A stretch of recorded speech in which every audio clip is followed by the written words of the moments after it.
우리는 살아가면서 한 번쯤 이런 생각을 하게 됩니다. 왜 나는 쓰임받지 못할까?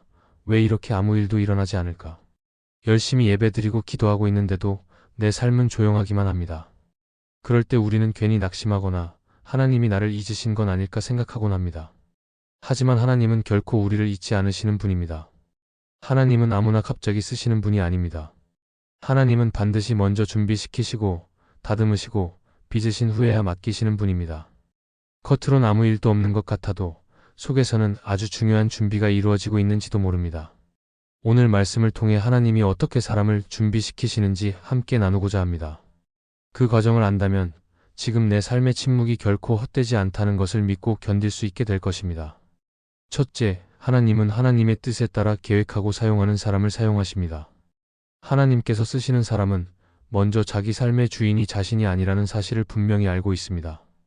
내가 가진 시간, 돈, 재능, 기회는 모두 내가 만든 것이 아니라 하나님께서 내게 맡기신 것입니다.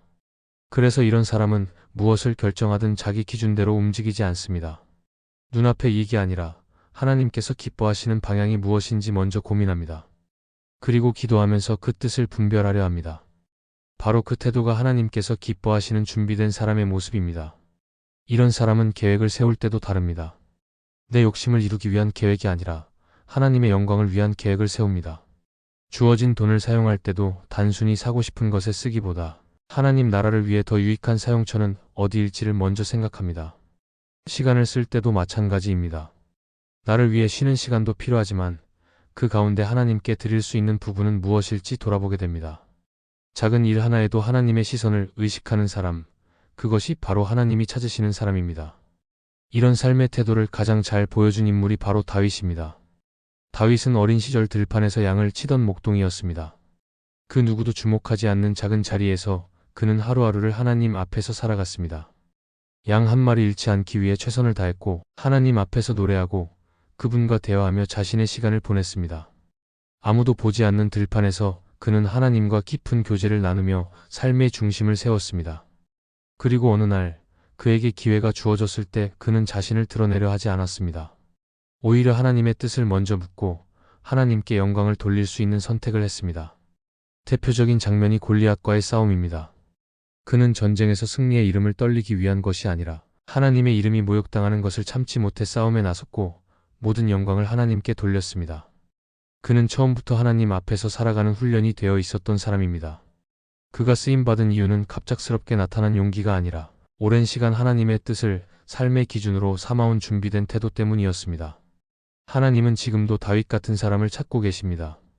겉으로 보기엔 특별하지 않아 보이지만 속으로는 하나님의 뜻을 가장 소중히 여기며 사는 사람 말입니다. 내 것이 아니라 하나님이 주신 것이라 믿기에 쉽게 결정하지 않고 기도하며 방향을 잡는 사람, 그 사람을 통해 하나님은 오늘도 일을 이루어 가십니다. 잠언 3장 6절에는 이렇게 기록되어 있습니다. 너는 범사의 그를 인정하라. 그리하면 내 길을 지도하시리라.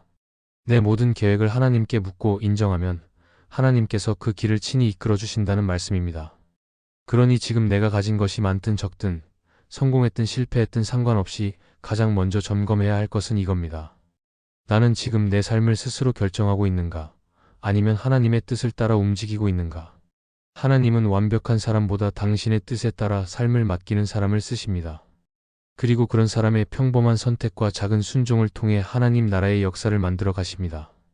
그렇기 때문에 우리가 매일 살아가는 작은 결정 속에서도 하나님의 뜻을 구하고 그 뜻을 따라 사용하는 삶을 살아갈 수 있기를 바랍니다. 그것이 바로 하나님께 쓰임받는 사람의 첫걸음입니다. 둘째, 하나님은 구제와 나눔을 삶의 습관으로 실천하는 사람을 사용하십니다. 하나님께 쓰임받는 사람은 가진 것을 움켜쥐는 사람이 아니라 받은 것을 흘려보낼 줄 아는 사람입니다. 왜냐하면 진짜 믿음은 말이 아니라 삶에서 드러나기 때문입니다. 내가 정말 하나님의 은혜를 믿고 있다면 그 은혜를 다른 사람에게도 나누고 싶어지는 것이 자연스러운 일입니다. 이때 중요한 건 큰 돈을 기부하는 것이 아닙니다. 정기적으로 꾸준히 나누려는 습관, 그것이 진짜 준비된 태도입니다. 하나님은 단순히 베푸는 행위보다 나누는 마음을 귀하게 여기십니다. 내가 얼마나 가지고 있느냐보다 얼마나 열린 손을 가지고 사느냐를 보십니다. 그래서 하나님은 풍족한 사람보다 나누는 사람을 쓰십니다. 그것이 그분의 나라를 이 땅에 보여주는 가장 실제적인 방식이기 때문입니다. 교회 안에서 많은 일을 해도 어려운 이웃의 아픔에 관심이 없다면 하나님이 기뻐하시는 삶이라고 말할 수 없습니다. 우리는 예배의 자리뿐 아니라 이웃의 아픔 앞에서도 하나님의 사람으로 살아야 합니다. 진짜 신앙은 예배당을 나선 그 이후에 시작됩니다. 성경에서 이 모습을 잘 보여주는 인물이 바로 다비다입니다. 사도행전 9장을 보면 그녀는 욥바라는 지역에 살던 여성이었습니다. 그녀는 늘 가난한 이웃들을 위해 옷을 지어주고 힘든 사람을 찾아가 위로하고 헌신적으로 섬겼습니다. 그녀가 죽었을 때 많은 과부들이 찾아와 그녀가 해준 일들을 울며 이야기했습니다. 베드로는 그 광경을 보며 그녀를 위해 기도했고 하나님은 그녀를 다시 살려주셨습니다. 이는 단순한 기적이 아니라 다비다의 삶이 하나님 보시기에 얼마나 귀했는지를 보여주는 장면입니다. 하나님은 그렇게 자신의 가진 것으로 다른 사람을 살리는 삶을 귀하게 여기십니다. 또한 누가복음 21장에 등장하는 가난한 과부의 두렙돈 이야기도 우리에게 큰 교훈을 줍니다. 예수님께서 성전에 헌금하러 나오는 사람들을 보시다가 이 과부를 주목하셨습니다. 많은 사람들이 풍족한 중에 헌금했지만 이 여인은 자신의 생활비 전부를 드렸습니다. 예수님은 이 여인이 가장 많이 드렸다고 말씀하셨습니다. 양이 아니라 마음을 보신 것입니다. 이처럼 하나님은 금액보다 중심을 보시고 규모보다 믿음의 태도를 보십니다. 그리고 그런 사람을 통해 하나님의 일을 이루십니다. 고린도후서 9장 7절은 말합니다. 각각 그 마음에 정한 대로 할 것이요 인색함으로나 억지로 하지 말지니 하나님은 즐겨내는 자를 사랑하시느니라. 억지로 베푸는 것이 아니라 기쁘게 나누는 사람이 하나님께 기억된다는 말입니다. 주어진 것을 자신의 욕심을 채우는 데만 쓰지 않고 누군가를 살리는 일에 조금씩 나누며 살아가는 사람, 바로 그런 사람이 하나님 나라를 세워갑니다. 이제 우리의 삶을 돌아보아야 합니다. 나는 지금 내 손에 쥔 것을 어떤 마음으로 쓰고 있는가? 더 많이 모으는 데 집중하고 있는가? 아니면 받은 것을 나누고 있는가? 누군가를 위해 매달 조금이라도 정기적으로 돕고 있는가? 불쌍한 사람을 보았을 때 시선을 피하지 않고 먼저 손을 내밀고 있는가? 이런 작고 꾸준한 나눔의 태도가 쌓일 때 하나님은 그 사람을 귀한 도구로 사용하십니다. 하나님은 거창한 계획보다 나눔을 습관처럼 살아가는 사람을 쓰십니다. 지금 내가 가진 것이 많지 않아도 오늘 하루 내가 베풀 수 있는 작은 친절 하나, 위로 한마디, 따뜻한 관심 한 조각이 하나님 나라를 확장시키는 통로가 될 수 있다는 것을 믿으시길 바랍니다. 하나님은 지금도 그런 사람을 찾고 계십니다. 셋째, 하나님은 소유가 아닌 청지기의 마음으로 겸손히 관리하는 사람을 사용하십니다. 하나님께서 쓰시는 사람은 재물을 자신의 소유물로 여기지 않고 하나님께서 맡기신 것이라 믿으며 그것을 겸손히 관리합니다. 우리는 흔히 가진 것이 많아야 하나님께 쓰임 받을 수 있다고 생각하지만 하나님은 얼마나 가졌는지를 보시기보다 어떤 마음으로 그것을 다루고 있는지를 보십니다. 겉으로는 부자처럼 보여도 마음속에는 늘 자신의 소유를 움켜쥐고 놓지 못하는 사람이 있는가 하면 가진 것은 많지 않지만 늘 하나님 앞에 겸손하게 자신이 맡은 것이라 여기는 사람이 있습니다. 하나님은 후자를 귀하게 여기십니다. 청지기의 태도는 주인의 뜻을 먼저 생각하는 데서 시작됩니다. 내가 쓰고 싶은 대로 쓰는 것이 아니라 하나님이 기뻐하실 방법으로 사용하려는 마음이 바로 청지기의 자세입니다. 성경에 나오는 요셉은 애굽에서 총리가 되었을 때 자신의 권한을 위해 그 자리를 사용하지 않았습니다. 그는 흉년이 들 것을 미리 예비했고 백성들이 굶주릴 때 곡식을 나누어 주며 나라 전체를 살렸습니다. 요셉은 모든 것이 하나님께로부터 왔다는 사실을 알고 있었기에 자신이 가진 권한과 자원을 섬김의 도구로 사용했습니다. 이것이 바로 청지기의 삶입니다. 자신이 주인이 아니라 하나님의 대리자임을 아는 태도입니다. 신약에서도 같은 원리를 보여주는 말씀이 있습니다. 마태복음 25장에 나오는 달란트 비유입니다. 주인은 종들에게 각각 5, 2, 하나의 달란트를 맡기고 여행을 떠났습니다. 5과 2를 받은 종은 그것을 가지고 열심히 일하며 배로 남겼고 주인은 그들을 칭찬하며 더 큰 것을 맡겼습니다. 그러나 1 달란트를 받은 종은 그것을 땅에 묻어두었고 아무런 열매를 맺지 못했습니다. 주인은 그 종을 악하고 게으르다고 책망했습니다. 이 비유는 하나님께서 우리 각 사람에게 삶의 자원과 기회를 주셨고 그것을 어떻게 관리하느냐에 따라 하나님의 평가가 달라진다는 것을 분명하게 보여줍니다. 우리 삶의 모든 것은 하나님이 주신 것입니다. 시간도 재능도 건강도 직업도 심지어 우리의 인간관계와 감정까지도 하나님이 주신 선물이며 동시에 맡기신 것입니다. 고린도전서 4장 2절은 이렇게 말합니다. 그리고 맡은 자들에게 구할 것은 충성이라. 하나님은 우리가 유명해지거나 성공하기를 원하시는 것이 아니라 맡은 일에 충성하는 것을 원하십니다. 그 충성은 크고 화려한 일이 아닐 수 있습니다. 하지만 꾸준히, 성실하게, 정직하게 관리하는 삶이야말로 하나님이 찾으시는 모습입니다. 우리는 종종 내 삶을 내가 계획하고 내가 책임지는 것처럼 살아갑니다. 그러나 성경은 우리가 하나님께로부터 맡은 자임을 반복해서 강조합니다. 청지기의 삶을 사는 사람은 재물 앞에서 교만하지 않습니다. 늘 자신이 잠시 맡은 것이라는 사실을 기억하기 때문에 겸손합니다. 그리고 그 마음은 삶의 자세 전체에 영향을 미칩니다. 다른 사람을 판단하기보다는 긍휼히 여기고 재정적인 유혹이 올 때에도 자신을 지키며 자녀를 키울 때에도 내 뜻대로가 아니라 하나님의 뜻대로 인도하려 합니다. 이처럼 겸손한 관리자의 태도는 삶 전체를 다르게 만듭니다. 하나님은 능력 있는 사람보다 맡은 것에 충실한 사람을 찾으십니다.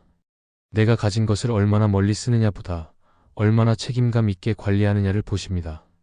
그러므로 우리가 오늘 이 순간에도 기억해야 할 것은 이것입니다. 하나님은 우리 모두에게 각자의 삶을 맡기셨고 그 맡은 것을 어떻게 다루고 있는지를 보고 계십니다. 내가 가진 것이 크든 작든 그것을 어떻게 관리하고 있는지가 곧 나의 믿음의 수준입니다. 그리고 그 겸손한 청지기의 태도를 가진 사람에게 하나님은 더 큰 일을 맡기십니다. 넷째, 하나님은 자랑이 아닌 순종으로 조용히 드리는 사람을 사용하십니다. 하나님께서 준비시키시는 사람은 드러나기보다 감추는 쪽을 선택합니다. 누구에게 보이기 위해서가 아니라 하나님 앞에서 조용히 순종하기 때문에 드리는 것이 자연스럽습니다. 드러내고 자랑하는 것은 사람의 본성입니다. 누군가에게 인정받고 싶은 마음, 헌신의 흔적을 알아주었으면 하는 마음은 누구에게나 있습니다. 그러나 하나님께 쓰임받는 사람은 그 마음조차도 하나님 앞에서 다루기를 원합니다. 사람의 인정보다 하나님의 인정을 더 소중히 여기기 때문입니다. 예수님께서 말씀하셨습니다. 마태복음 6장 3절부터 4절까지입니다. 너는 구제할 때 오른손이 하는 일을 왼손이 모르게 하여 내 구제를 은밀하게 하라. 은밀한 중에 보시는 너의 아버지께서 갚으시리라. 예수님은 드러나는 헌신보다 아무도 보지 않는 곳에서 조용히 드리는 사람을 더 기뻐하신다고 말씀하십니다. 우리가 드리는 물질이나 시간, 수고가 작아 보여도 하나님은 그 중심을 보십니다. 아무도 몰라도 말하지 않아도 보여주지 않아도 하나님은 은밀한 헌신을 반드시 기억하십니다. 성경에 나오는 한 여인을 기억해 봅시다. 마가복음 12장에서 예수님은 헌금함에 헌금하는 사람들을 지켜보고 계셨습니다. 많은 부자들이 헌금했지만 예수님이 주목하신 사람은 단 2렙돈, 즉 아주 적은 금액을 넣은 과부였습니다. 예수님은 그 여인의 헌신이 누구보다 크다고 말씀하셨습니다. 다른 이들은 풍족한 중에서 드렸지만 이 여인은 가난한 중에서 자기의 모든 생활비를 드렸기 때문입니다. 하나님은 드림의 액수보다 중심을 보시는 분이라는 것을 다시 한번 보여주는 사건입니다. 사람은 자꾸 드러내고 싶어 합니다. 그러나 하나님은 감춰진 순종 속에서 더 깊은 믿음을 자라나게 하십니다. 조용히 드리는 훈련은 우리가 진짜 하나님을 믿고 있는지 확인하게 합니다. 사람의 시선이 없을 때도 여전히 헌신하고 있는지, 아무도 알아주지 않아도 여전히 드리고 있는지를 하나님은 보십니다. 우리가 어떤 방식으로 드리는지보다 어떤 마음으로 드리는지를 가장 중요하게 여기십니다. 그렇기 때문에 하나님은 조용히, 자랑 없이 드리는 헌신에 더 깊은 신뢰를 맡기십니다. 팀 켈러는 그의 책 하나님을 말하다에서 이렇게 말합니다. 당신이 가진 것으로 무엇을 하느냐가 아니라 당신이 누구를 위해 그것을 하느냐가 중요하다. 우리는 내가 얼마나 많이 드렸는지에 집중할 수 있지만 하나님은 그것을 누구를 위해 드렸는지를 보십니다. 내가 나를 위해 드린 것이라면 그건 자기 자랑에 불과하지만 하나님을 향한 헌신이라면 그 중심이 드러나지 않아도 하나님께서 기억하십니다. 다윗의 삶을 보면 그는 많은 전쟁에서 승리했지만 그 전리품을 자랑하지 않았습니다. 오히려 그는 성전을 짓기 위한 준비물로 그것들을 남겨두었습니다. 성전을 짓는 일은 자신이 아닌 다음 세대인 솔로몬이 맡게 되었지만 그는 조용히 준비하고 물러났습니다. 다윗은 하나님의 일을 자신의 명예가 아니라 하나님의 뜻으로 받아들였던 사람입니다. 조용히 물러나고 조용히 드릴 줄 알았던 다윗의 태도는 하나님께서 그를 내 마음에 합한 사람이라 말씀하신 이유 중 하나입니다. 오늘 우리의 드림은 어떻습니까? 자랑이 섞여 있지는 않습니까? 누군가가 알아주지 않으면 마음이 서운하지 않습니까? 하나님은 우리에게 그것들을 점검하게 하십니다. 드러내는 믿음보다 감추는 순종을 더 귀하게 여기시며 사람의 칭찬보다 하나님의 기쁨을 선택하는 삶을 원하십니다. 하나님이 사용하시는 사람은 자신을 드러내기보다 조용히 자신을 내려놓는 사람입니다. 그 자리에 하나님의 영광이 머물게 됩니다. 그리고 그 사람을 통해 하나님은 더 크고 깊은 일을 이루어 가십니다. 하나님께 쓰임 받는 사람은 겉모습이 화려한 사람이 아닙니다. 준비된 사람입니다. 그 준비는 단기간에 만들어지지 않습니다. 긴 시간 동안의 고통과 실패, 기다림과 묵묵한 순종 속에서 하나님의 손에 의해 조용히 다듬어져 갑니다. 오늘 우리는 4가지 모습을 함께 살펴보았습니다. 하나님의 뜻에 따라 삶을 계획하고 사용하는 태도, 구제와 나눔을 습관처럼 실천하는 삶, 청지기의 자세로 소유를 다루는 겸손한 마음, 자랑이 아니라 조용한 순종으로 드리는 자세. 이 모든 모습은 단순한 행동이 아니라 하나님 앞에 선 사람의 태도입니다. 하나님은 오늘도 그 마음을 보고 계십니다. 지금 당신이 감당하고 있는 고난의 시간이 바로 그 준비의 시간일 수 있습니다. 응답이 없어 보이는 그 기다림 속에서, 드러나지 않는 그 섬김 속에서 하나님은 당신을 잊지 않으십니다. 오히려 가장 깊이 기억하고 계시고 가장 신실하게 다듬고 계십니다. 그리고 반드시 당신을 통해 하나님의 뜻을 이루실 때가 올 것입니다. 그러니 낙심하지 마시기 바랍니다. 눈에 보이지 않아도 하나님은 일하고 계십니다. 느껴지지 않아도 당신의 중심을 보고 계십니다. 그분은 여전히 당신을 준비시키고 계십니다. 하나님께 쓰임받기 원하는 마음이 있다면 지금 이 자리에서 조용히 그분 앞에 무릎 꿇으시기 바랍니다. 그리고 기도하십시오. 하나님, 저를 준비된 사람으로 빚어주십시오. 이 기도는 결코 헛되지 않을 것입니다.